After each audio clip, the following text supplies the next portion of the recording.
চাকরি জীবনে কর্মচারীদের সৎ ও স্বচ্ছ থাকার আহ্বান জানিয়েছেন দুর্যোগ ব্যবস্থাপনা ও ত্রাণ মন্ত্রী আসাদুল হাবিব দুলু।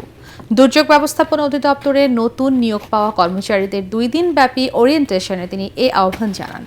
এ সময় মানুষের মাঝে সচেতনতা তৈরি হওয়ায় যে কোনো দুর্যোগে এখন ক্ষয়ক্ষতি কমেছে বলে দাবি করেন দুর্যোগ ব্যবস্থাপনা ও ত্রাণ প্রতিমন্ত্রী এম ইকবাল হোসেন।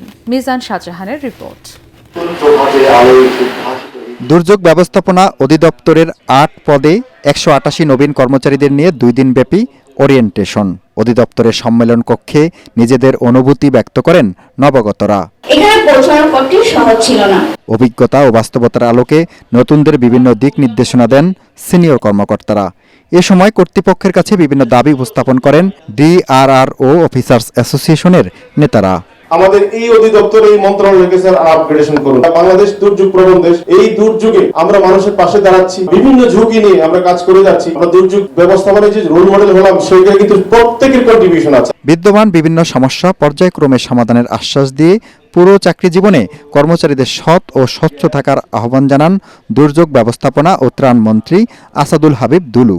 বলেন, বিশ্বে দুর্যোগ মোকাবেলায় বাংলাদেশ অনন্য মডেল।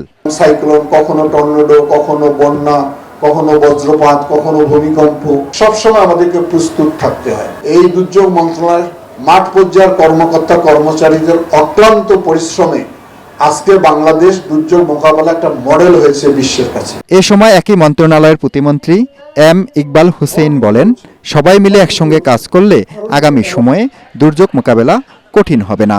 কিন্তু ক্ষয়ক্ষতি হচ্ছে না, কারণ এটা অ্যাওয়ারনেস তাদের মধ্যে আমরা এটা জায়গায় তুলতে পারছি। দুর্যোগ ব্যবস্থাপনা অধিদপ্তরের মহাপরিচালক রেজওয়ানুর রহমানের সভাপতিত্বে অনুষ্ঠানে মন্ত্রণালয়ের সচিব মোহাম্মদ সাইদুর রহমান খান সহ ঊর্ধ্বতন কর্মকর্তারা ও নতুন যোগদান করা কর্মচারীরা উপস্থিত ছিলেন। আশা করব যে আপনারা সবসময় জনকল্যাণ মাথায় রাখবেন। মিজান শাহজাহান, ATN বাংলা, ঢাকা।